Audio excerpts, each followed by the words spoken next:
All righty. Well, hello, and thank you for joining us for our October Lunch and Learn. I am Jenna Klinner. I am the service coordinator for the WiscWeb team. I am joined here today by Matt Goins, who's in the lovely Oregon sweatshirt, as well as various members of the WiscWeb team, including Andrea and Scott, who are our developers. Today, here's what we've got on the agenda. So we will start with some quick updates and reminders for you.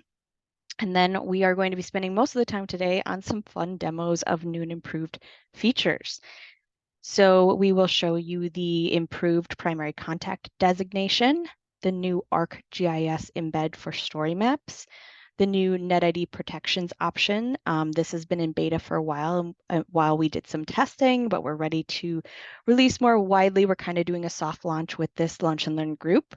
The new feature for sharing UW events between sites, and the in-progress global CDN setup, which offers faster delivery of media assets. We'll also do, this is not new, but we'll also be doing a demo of how to duplicate a page for creating reusable templates, just something that's kind of a nice thing to know about if you aren't already aware. So we will kind of get started here with our updates and reminders. Our first update here is our primary administrator role has changed just slightly. This is now called primary contact, and it looks a little bit different. We emailed about this earlier this week. This is in place, and we will be showing a demo of this momentarily. So just sort of an awareness update. The second update here, you can now see when users of your site last logged in. This is now a column in your user list. Note that it only pulls data since May of this year, and that's when kind of we started logging this. But as the months go on, you'll be able to see more, I guess, accurate information over time. But kind of just a nice thing, might help you all understand if maybe a user of your site no longer needs to be there. It's a nice option for us to see that as well. The third thing here, we will be releasing a new version of the theme on October 17th. That is next week. Among other features, this is the release that will include an option to set text in a one-column layout to be narrowed. So we did decide that that's going to be an optional feature. It's not going to be set everywhere for everyone. It's going to be something you have to select yourself, but it is a nice feature for readability. And you should kind of look for an email from us next week on that with more details. We'll also likely do a demo of that feature in the November Lunch and Learn. We touched on this update last time, but just noting again that our team is working on PHP 8.1 updates throughout October and November, so that's taking up a bit of our time. And again, just a reminder that the last day for Events Calendar is October 31st. If you are still using Events Calendar, please note that the events listed in that tool will completely go away on that date. Therefore, it would be a very good time to get started on migrating your content if you haven't already. I would say we only have about 16 of our original 300 sites that are still using it, so that's a small list at this point, which is great. All right, so we have a bunch of fun demos for you today. I'm going to check the chat really quick just in case anything came up. Yeah, All right, just I think we're good. throwing stuff in there. So Yeah, I'll let you know if anything comes in. cool, thank you.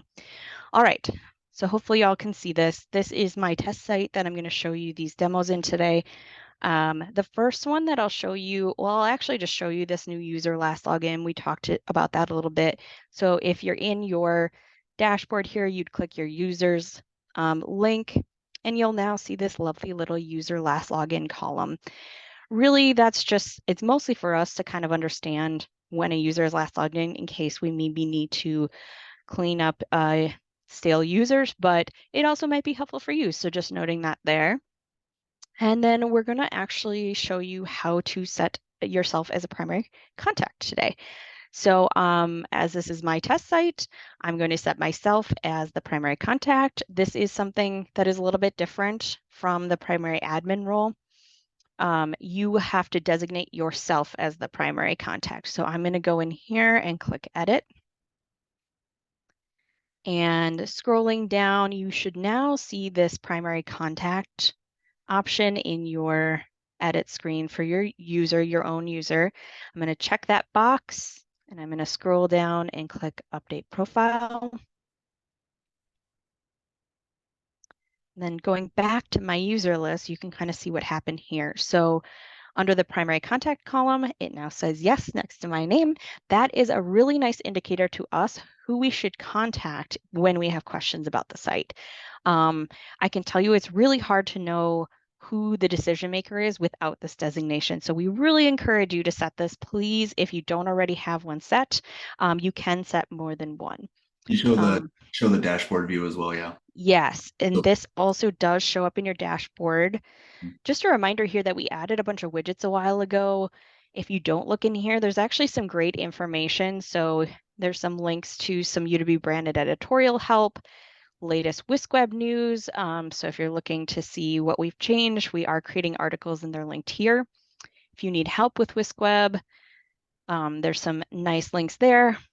And then let's see, where is this showing up? Why did I lose it? Oh, it's right at the top. Sorry.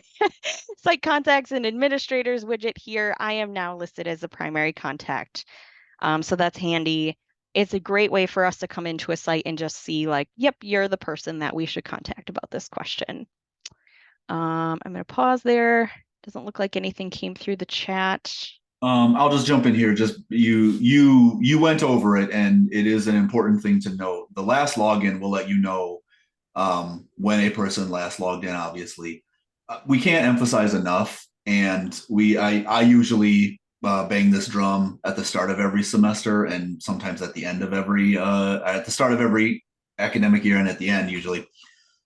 Go through your lists, remove users who no longer need to be in your site, because so long as a person's net ID is still associated with your site, they can still log in and edit it.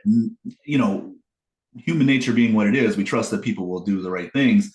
But there are times when you should remove a person when they're no longer responsible for or need to have access to your website. So go in and clean up your users lists. I usually recommend people do it once a semester because there is always turnover when it comes to like student employees or LTs or things of that nature. So True. Good just, point.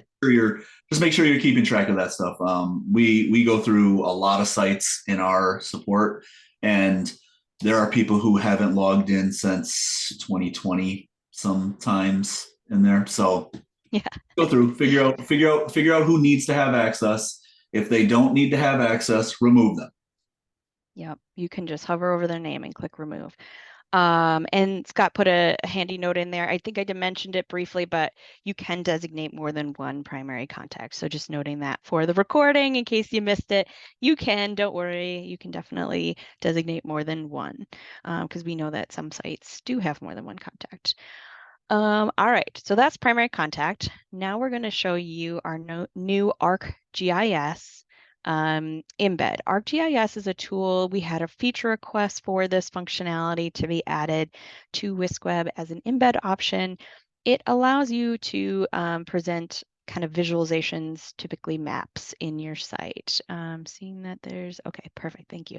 Matt has dropped the KB documentation into the chat. But essentially, if you were editing a page, all you need to do here, I did link the KB instructions from this page so that we have it here, but all you need to do is drop in that story map URL into a text block and it will just automatically render that content for you. So you can kind of see that it already did it here. So very easy option for embedding, but couple caveats. Story maps are a particular kind of ArcGIS map. The plugin or the embed right now only works for story maps because those were the only examples that we had. We did get this tested for accessibility. So you will notice that there are some accessibility barriers. I'm just going to view the page here and click on the KB docs. You can kind of see there is a link here for accessibility barriers. Those are important to note as you're getting started. These are specific to story maps. So both the embed and these accessibility barriers are just for story maps now. We do have a note in the documentation though that We at this time it only works for story maps, but we would like to hear about what other kinds of ArcGIS maps you're using, and what they do. I think we can add to this feature with examples. We really need an example of the URL structure that is present for your maps in order to add it, but we also may need to have those run through the same kind of accessibility evaluation to make sure we're documenting any known barriers. I'll pause here in case there's questions about ArcGIS. I'll just throw in just real quick because this will come up anyway, but this this came about pretty fast for us. So um, we saw that it did have a campus functionality and support. So we put it into place. By no means, and when I say by no means, I mean we are not experts or understand the use of ArcGIS. It's just simply another functionality that exists on campus that we put in because people were interested in using it and making use of it within their websites.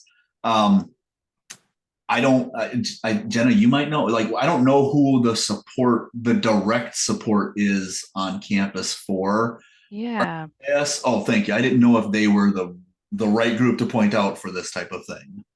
Yeah, so I just met with them yesterday actually. So this Esri group, Esri is my understanding is Esri is the vendor of the ArcGIS tooling, which is why the site is titled esri.wisc. There is a service on campus, and there's also a campus license. It sounds like everyone on campus has access to this license. They're working on getting it added to the campus software library, and you like anyone can log in with their NetID, although I think it's most widely used right now by students in their classes that have like a GIS element to it. Um, so this website does kind of walk through this tooling. We have limited knowledge and understanding, as Matt mentioned, so we're still learning about this tool, what it can do, what it might be used for, but amongst various groups on campus. It seems to be a lot of different types of apps involved. So Story Maps is a type of app within ArcGIS, but there's many others. So we'll just kind of keep um, augmenting and kind of iterating as we go on this one, as we learn more. I think the biggest thing to note is just that we do want to do accessibility evals where we can. So things may be delayed for that reason. But if you have a story map, you can do it now. Yep. Um, Yeah, so that is ArcGIS. The next thing that I want to present is something that um, we have had in beta for a while now. We've just been doing a lot of testing. It is our NetID protection option. So you may recall that for a while now, we haven't had a NetID protection option. We've had other options. We've been working behind the scenes on this for a while. We wanted to offer it in a way that felt a little bit safer than what we had been doing and required a little less effort on our side and was a little bit more supportable. So this is now, why can't I click this link? There we go. This is now available for anyone in WiscWeb, but we want to really talk through how this works and some considerations for use. So I'm showing this page because when you have this active on a page, this is what it will look like. You will see the heading will change to protected : and then the page title. You'll have this little note that says this is protected with NetID. Please log in to proceed, and a little button that says log in with NetID. This is standard on all the pages that will be protected with this option. And then users will have to click that login button in order to see the content. I think Matt already dropped in the KB instructions for this, but I'm actually going to click over here to where I've got the doc up, and we're going to kind of chat through some of the background and considerations and limitations here. So this plugin is only for NetIDs. It does not lock down to a specific group of NetIDs. So it is not something that interacts with manifest at this point. It's really just open to anyone with a NetID, but it is a level of protection there. It does not apply to media. The nature of WordPress just makes that a little bit harder to lock down. So if your media on your page needs to be protected, we highly recommend uploading that to UW Box instead and protecting it there. Um, just noting there's a chance that pages protected with NetID will not appear in Google Analytics by default. So if you're noticing that you're not getting data on it, that's why. This option really almost only limits access to everyone with NetID. As I said, it doesn't integrate with Manifest, and users who navigate to a protected page will be required to authenticate with NetID, even if they are already signed into WiscWeb. So you could see I was authenticated and I did have to click the button and re-authenticate. That's just the nature of how this is going to work. A couple of limitations. We really intend for this to be used on one or two pages of the site. It is not like an intranet option. It's not intended to be put everywhere. It only applies to pages. It has to currently be set by a member of the WiscWeb team. We've opted to set it this way so that we can continue to learn more about the use of this. Um, and it can't be set on a front page or home page. So this is for those cases where you just have like one or two pages that you need to have protected. We do have an option to have the child pages of those pages protected as well. So that gives you a little bit more flexibility. But generally, it's not meant to be like an alternative intranet option. Um, and the reason why it's currently has to be set by members of the WiscWeb team is because of the sensitive restricted data piece. So in WiscWeb, we are not secured for sensitive restricted data, and we don't want folks thinking that this somehow makes their content secured. It's still in our system, so we can't have it there even if it's protected by a NetID wall. And so us setting this allows us to see the content ahead of time and ensure that the content is not sensitive or restricted. When we've received requests for NetID protection in the past, it's because it has been sensitive or restricted. So we really want to make sure there's not a misunderstanding that this somehow makes it that content able to be hosted in WiscWeb. It does not. I'll pause there. I hope that makes sense, but let me know if you have any questions about that. Can you protect a link to a syllabus? I think that kind of depends. Is the syllabus like a PDF? Yeah, Uh, I was actually going to say that when you talked about the media, I wanted to reiterate that media includes images, yes. PDFs, anything that exists within your media library that you put into content areas is not going to be protected. So like the text on the page will not be visible. A person wouldn't be able to see the link to the page or to the media item, but that media item exists in a separate space. And that separate space is that the media folder essentially. And because it exists there, that's not what is password protected. So if a person was smart enough and ambitious enough, they could tinker to find URLs of those things. So that question actually, Kathy, I was thinking about that. My recommendation would be what Jenna had already said. If the PDF itself or the links themselves needed to also be NetID protected, I would put the link on the page to a PDF that was being stored in Box that was also NetID protected. As soon as I believe they're authenticated in, they will be authenticated to then go to Box because it's a different type of authentication that we're prompting a user for on these pages. So they shouldn't be too inconvenienced by doing it that way. So Yep.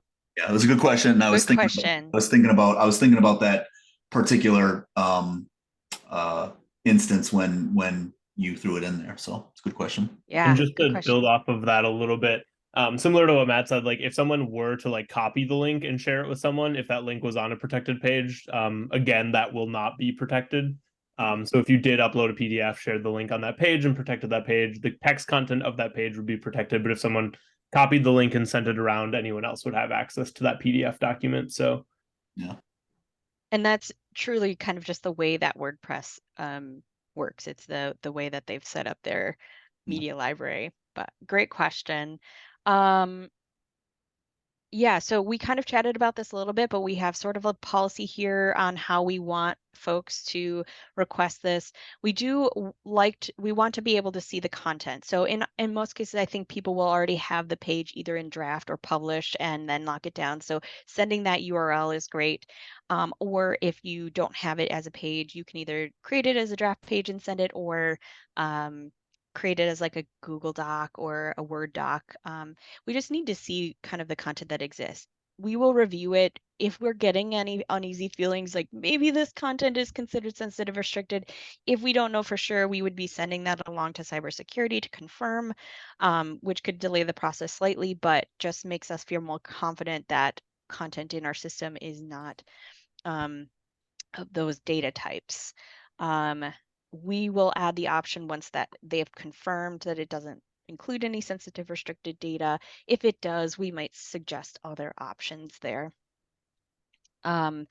If sensitive restricted data is added at a later date, so you send us the content, we protect it, and then you add sensitive restricted data later, we will take down the page and remove the protections because we can't have that data in WiscWeb. We will obviously reach out to you, talk to you about it as well, but we will need to take that down as we can't host that content in WiscWeb. To request a protected page, we have steps here.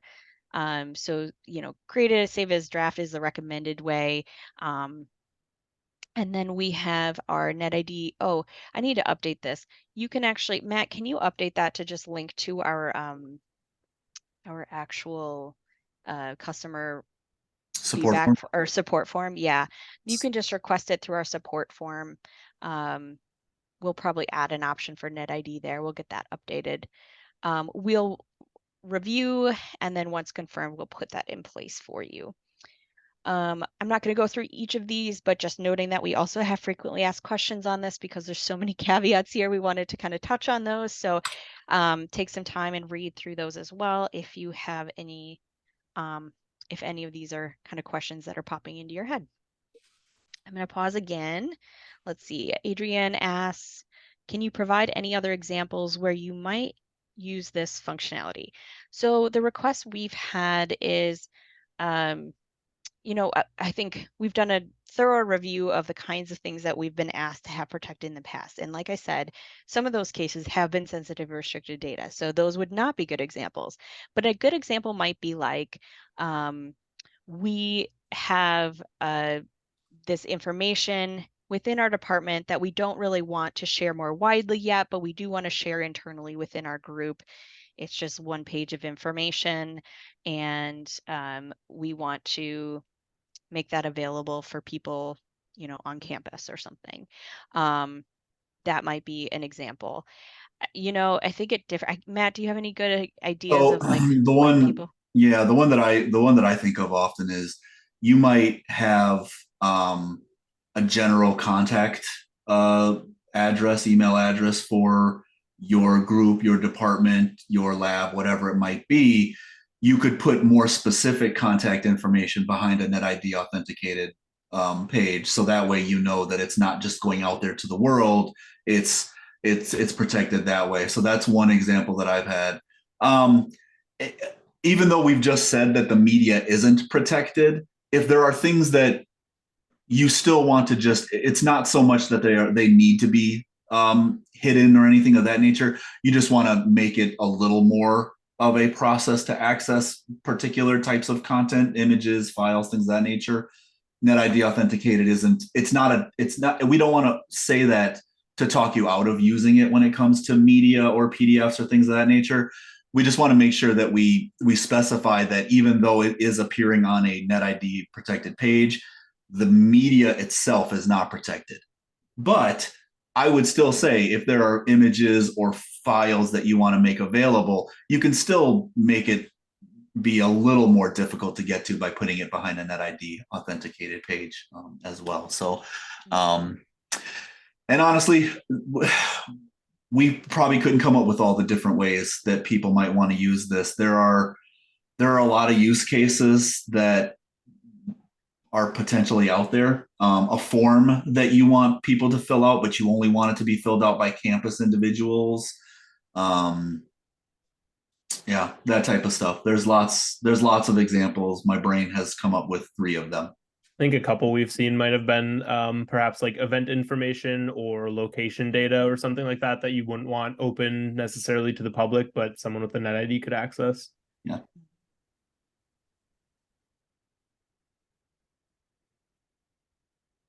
All right, I'm not seeing. Oh, yep. Thank you.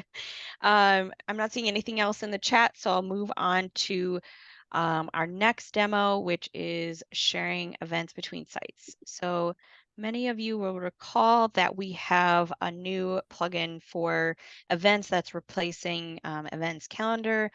This is one of the options. You also can pull in today.wisc.edu events, and you can pull in Google Calendar events. But I think most of the folks that are transitioning off of events calendar are choosing to use UW events, which is great. It looks like this on a page. This is the standard view that those of you who are using it are used to. But if you go into the back end now, you will see another option. So up at the top here, you'll notice that there's now a toggle. It defaults to My Events, which is your site's events, but you also have the option to add external events now.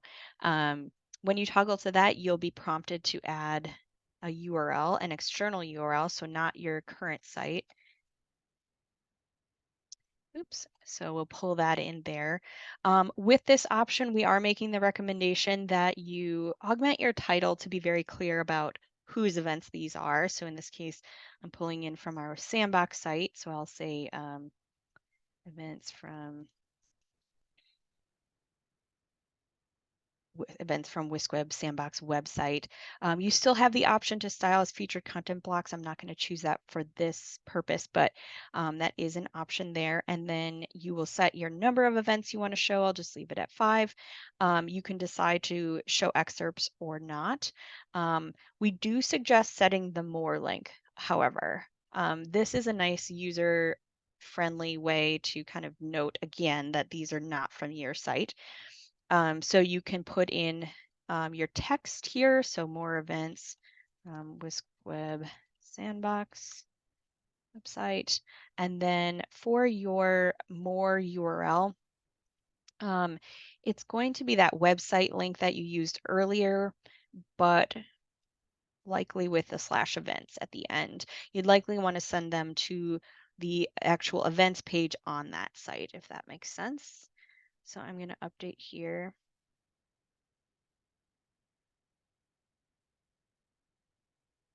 View page.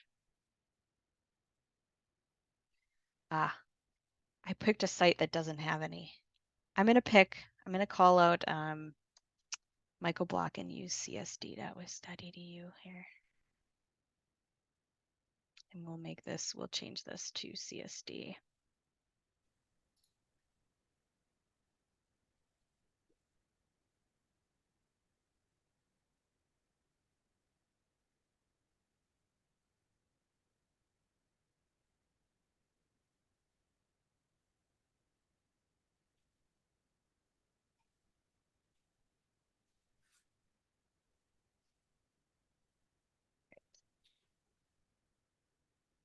All right, so when you're picking from a site that actually has events on it, I think I was testing in our QA environment where our Sandbox site did have events. And that's why I chose that one initially, but you can see here that I am now pulling in events from this other site. It does have a link that shows you that these events are coming from a new location, and then it is displaying the 5 upcoming events. And then there is a link that says more events from the site that we curated. If you click on any of these events, it does take you off to that site. So you'll notice that the URL has changed at the top, which is why we really recommend making it obvious in your site title that this is coming from a new location. This is auto-generated for you based on the information you provide, but also curating that more events link to make it more obvious for the user. At this time, this is the state of the shared events feature. However, we did do some user research here and found that there are additional pieces of functionality that might be helpful for folks. I think the most noteworthy being that people would like a way to pull in events from another site based on category. That is something that we're going to look into as a 2.0 version of this plugin. So I would say stay tuned on that. If we can make that available, we would be demoing that at a future Lunch and Learn.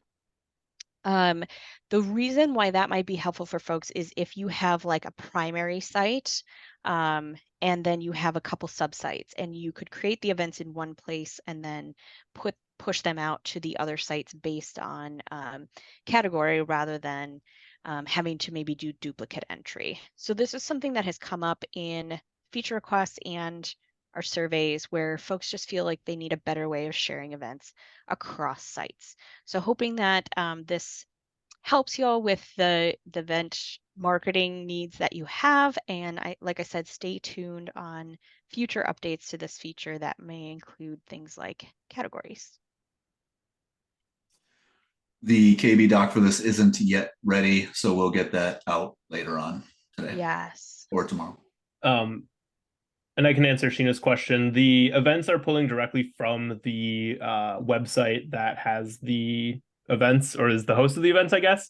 So the plugin is adding an API endpoint that has kind of the event data that we expect it to have, and it's using that to populate the feeds. Right. So So this it is is not coming from today.wisc. Not coming from today. Good question. And Carolyn asks, UW events can only be added to a page as a page element, no shortcode. Yes, so that is something that's a little bit different than how things were in events calendar. You have a page element, a handy page element now with UW events. It is shown here. Great question that came up in our testing of this new feature was like, why does events list show up at the bottom? The reason is because this is actually a plugin. UW Events is a plugin which is separate from the UW theme. There's no way to kind of like easily alphabetize that within this list, so it goes at the end. Hope that makes sense. But that did come up as a question. So yeah, if you add the events list, this is where you find these features. So hopefully actually easier than adding a short code for you. It's a little bit more familiar with how you add other content to the page. Great questions.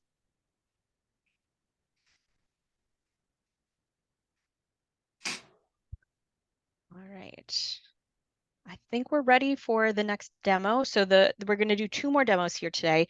One, Scott Berg, our developer, is going to show you global CDN and kind of talk about that feature, which is going to be coming soon. And then Matt's going to show off how to duplicate a page in WiscWeb. So I'm going to stop sharing here. You can keep sharing. I don't really Oh. have anything to share. I Let don't me have go a back to screen my. share or anything fancy. Let me go A back to my couple slides. a couple notes about the UW event stuff as well. So as far as the URL goes, all you have to do is basically copy and paste a link from the site that you want to pull the events from. And then behind the scenes, we'll make the check to see whether or not they have events available. When Jenna was testing it, she showed off the sandbox URL for one of our test sites that actually didn't have events active on it. And it gave a little message that admins of the site can see that said, this site doesn't have events available. They're probably not running the plugin, all that stuff. So it will output information if you put a URL in that it doesn't like or that doesn't work, so that you guys can, hopefully identify if the site doesn't have events or if something is wrong. Yeah, I think that's all I had to say about that. I thought I had something else for some reason. Yeah, thoughts and feedback are always welcome on that. I think we've made a lot of improvements to the UW Events plugin as a whole, just based on feedback submitted from various users. And with such a new feature that is a pretty large feature that took a bit of time to develop, I'm sure there'll be some use cases that we didn't think of. So always happy to hear feedback on that. As far as the global CDN, which Jenna brought up, I don't actually have any sort of fancy demo or anything fun to show off. This is just kind of an upcoming feature that's happening behind the scenes of WiscWeb, in an effort to increase performance and load times on sites. So what this is, CDN stands for Content Delivery Network. It's basically just a fancy term for a server that serves image assets and stuff like that to websites. So AWS has a lot of tools that are kind of specifically designed to deliver images and other static assets that you would upload to your site in very, very quick and fast ways. So we're hoping to kind of tap into that and leverage this. So there really isn't anything that you have to do on your end. This will be something that we roll out to WiscWeb and slowly turn on a couple sites for testing. And then eventually the goal is to activate this network wide so that every site can benefit from this. There will be a minor change that you won't visually see, but it will change the URLs for image assets that display on your sites. So right now, if you see images on your site and you open them in a new tab, it would open on, mysite.wisc.edu / and then the URL of your image. This will change the URL of it to cdn.wiscweb.wisc.edu as the main part of it. And then the rest of the URL will be the same. And yeah, so Jenna's opening one right now. So that will change to a CDN URL. And this is also kind of a good tie-in for something that Matt talks about a lot, which is making sure your images have alt text, making sure that they have titles, and other things like that. Always make sure your images have screen reader accessible text and stuff like that, so that folks using assistive technology can better understand your site. But yeah, so I don't know that we have a firm timeline on this. It's kind of, we're going to start testing it soon and rolling it out as we can. But yeah, the end goal of this and what we've seen in our testing is that it makes sites, the images on sites load a lot faster and things just kind of feel a lot snappier. I think we saw certain assets that took like 1 to 2 seconds to loading in like 0.2 seconds or something crazy like that. So those numbers may not sound big, but when you're looking at an image loading on a site, you can definitely feel it. So it's definitely a pretty fun and cool thing that will hopefully people will notice, or maybe they won't notice. Well, we want you to notice. I feel like yeah, your users maybe not, but this does it relate to feedback that we got in that July activity session that we did, and I think the survey results. So we are committing to trying to do more performance enhancements, and this kind of aligns with that need that folks had. Amanda has a question here. Might have missed this, but for UW events, will there be a time when you click more events and it will take you to only the more events in that selected category? Right now, it takes you to all the additional events on your calendar. That's a good question. That's something that you can do via the more URL. I don't know where you're even. Oh, there they are. So do you have categories, Jenna? Do you know? I don't think I have categories on this All right. page. Oh, you do. You have some. Oh, do I? Okay. Yeah. So when you create your events and you assign categories to them, you might have test category here. And so all of the events will appear in that particular URL. It's similar to WordPress's post category functionality. But if you take that URL and edit a page with the events page element on it, come on, I'm taking it over. Go for it. Taking it over. There we go. If you put that, so more test events, and you put that category link in there, that's how you can direct people to a specific category. The we're leaning a little bit into WordPress's functionality here to make this simpler for us to manage as well. But you basically have to ask your users to know to look where the category functionality is in an event to click on that link, or you'll have to create separate event page elements with those specific categories appearing in them, and then you'll have to use the URL of the category to get them to the more for that area. So it is possible. It just takes a little bit more legwork on your end to get there.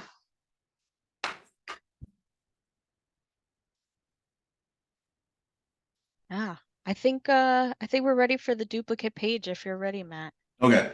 Awesome. Briefly though, snaps to Scott and Andrea for all the work that they have put in for a lot of these features that have gone in. So, the events, getting the ArcGIS thing to work, things like that. Our devs, you guys will hear from Jenna and I way more often than you'll hear from Scott and Andrea, but they certainly deserve all of the props for the amount of effort that they put in the back end. And Yes. subsequently, Phil, who's not here today, Phil Jochumson, and then also Andy Summers, who's joining our team. There's a lot of effort that goes on behind the scenes, and I do want to just take a moment to acknowledge those individuals for like Yes. just the overall improvements to our service, and to the theme itself, and to WiscWeb in general that they put in. So super big snaps. Yes.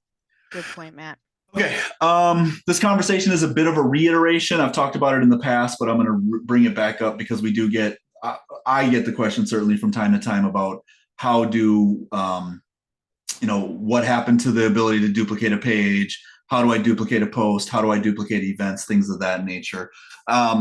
So we have a plugin in the service that is called Yoast Duplicate Post. And I always remember that because it rhymes. Yoast Post. So you can activate the Yoast Duplicate Post plugin yourself.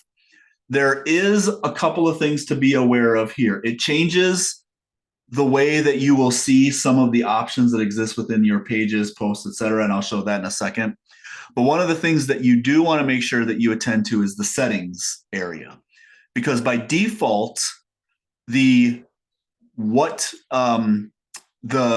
you want to be available to be able to be copied isn't going to be set up right away. So you'll have to go in and update these checkboxes underneath the permissions area to allow for the various other types of posts that we have. So posts and pages is pretty straightforward. It's what we all have. But then if you wanted to be able to duplicate any of the events that you create, you'll have to make sure you check that as well. And then also other things like, if you wanted to duplicate fact staff members, document page, usable content, any of that stuff, you can turn that on as well. But I'm only specifically going to talk about events because that's the one question that I get most often. So you click Save Changes, it will save that there. So now what happens is if you go to Pages, and you'll now notice if you mouse over something, you have a number of new options in here. So clone copies it, sets it as a draft. New draft, same idea. It creates it, opens it up for you to start to edit. And then I'll talk about rewrite and republish in a second here. So this is new draft. It just created it. You'll notice that it added the URL -2, the site title -2. Always make sure you're attending to that if you're doing this process, because your URL structures might get a little wonky. If I were to publish this, it would have that -2 right there in it, which isn't always the best for your site structure. So that's the one way to do this, or that's the one use of this, is just to simply clone or copy an existing draft or an existing page into a draft of that same page. So the other option that I demoed way back in the day, and this was a question that I would get pretty often, is, Matt, we want to, redo our homepage, but we don't really want to have to, create a whole brand new one, or save it as draft and then forget which one's which. You have this option to do a rewrite and republish. And so if you were to click on rewrite and republish, I'll do it for my homepage, it does set a draft of this particular value, this particular page in this case. I can go in and I can make all the changes in the world.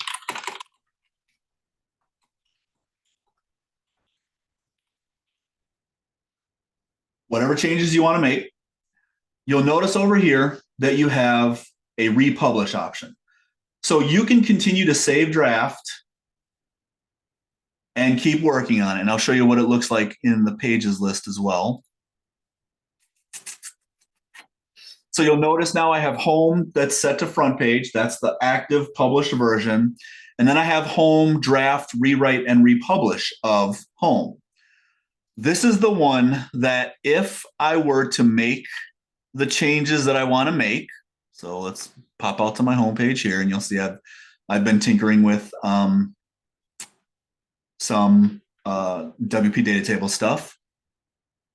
But if I wanted to, I want to get rid of that and just drop in a picture to make it really obvious.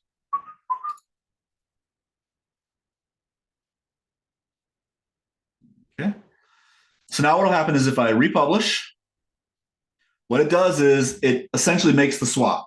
It swaps the draft for the page that you had set to active, and it essentially adds that new content to it. So it's a good way for you to build out new content into an existing page without having to do the old way that I would have to walk people through, which is, set one page back to draft, change the title, go back in, edit the new page that you want, create, set it to the new title, make sure that the permalink value is set correctly and things of that nature. So that's how you can go about doing that type of swap when you are updating and editing pages there.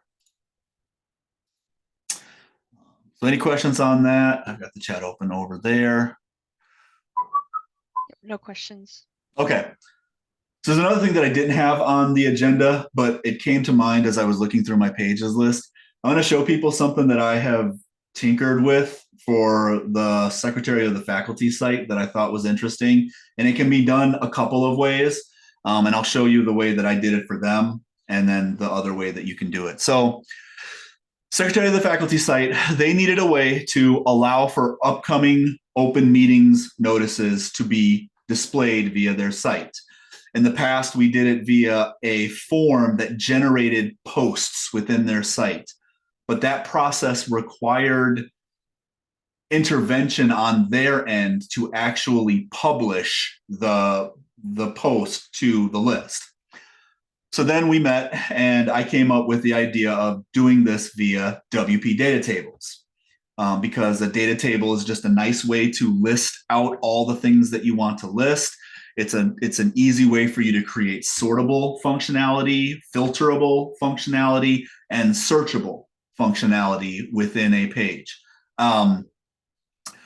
So I generated this, a table for them. And this table is being generated off of a long string of, I shouldn't say a long, but a string of different services and different functionalities.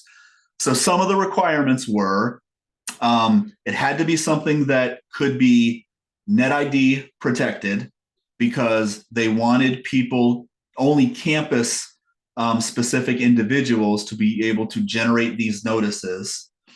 They wanted the notices to be updatable. So they wanted a person to be able to go in and update their entry essentially after the fact. And so it created a couple of, difficulties in there to try to get this to work. So what I ended up doing for them, I shouldn't say I didn't do it for them, but what I ended up generating to demo for them, and then they're subsequently going to have to generate to create this stuff on their own, was, should have had this open beforehand. I generated a Google form that asks the various questions that they need. That Google form is subsequently taking responses and putting them into a Google Sheet. And then that Google Sheet is being read back to a WP data table that is now displaying on, obviously, this page right here. And again, you can go in and you can set the various settings.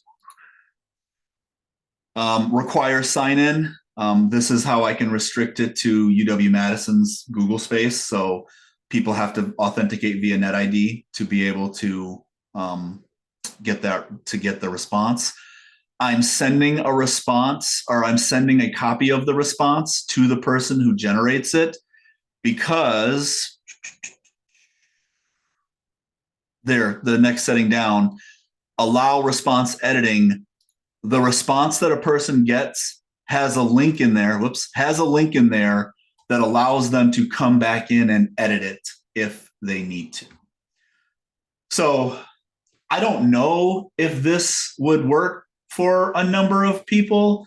But I do note, Carolyn, my thoughts were that you might find this interesting because of your use of data tables and things in WiscWeb. But I do know that it's an interesting way to try to meet a need that is a little complicated. The other way to do this is you could use a gravity form to generate a WP data table as well, but you lose a few of the things, such as it's not editable, and it's open. You could put the form behind now a NetID page protection. So that would create one level of security to do it that way. But there is no way for a person to go back in and edit their gravity form entry after the fact. So that's the one drawback there. Whereas with this one, it does create that step that allows people to do the editing process too. But anyways, that popped into my brain as I was thinking about the demos that we were doing, and I did spend a bit of time trying to make this work, and I thought it was pretty cool how I ended up setting this up. So I wanted to share it with folks during this as well. And so I'm more than happy if people after the fact want to chat about this or want to see how I did it a little more in depth. Feel free to set up some office hours with me and we can chat about the process. It's not difficult. It's just making sure you pay attention to all the little things that you want to pay attention to into it. So that's a good office hours plug. Do you want to bring up the WiscWeb website and we can show that for folks? I think I threw it in the chat earlier. Oh, perfect. But I'll bring it up anyway. Yeah, just a reminder, we have office hours. So on our website under support, it's the last item listed, office hours, and it goes through a doodle form, and Yours it allows does. you to. Mine doesn't. Oh, is yours is different now? Mine's Calendly. Yes, it allows you to schedule time. We each have time during the week. So that you can spend time with us. Matt does Zoom, I do Teams. We also offer different hours so that it's kind of a mix. But where you have questions that you're maybe unclear on how to type up in an email, or you need to just kind of show your screen, or you just want to chat through something, that is perfect time to schedule office hours. So just a plug for that. That is available if you would like. And then you can spend some time one-on-one with me or Matt. All right, I think that's it for today. We'll hang out here. If there's any questions, we'll hang out for a little bit. But otherwise, I think that's a wrap for the demos today. Thank you all for joining. Let me stop my sharing. I will stop the recording.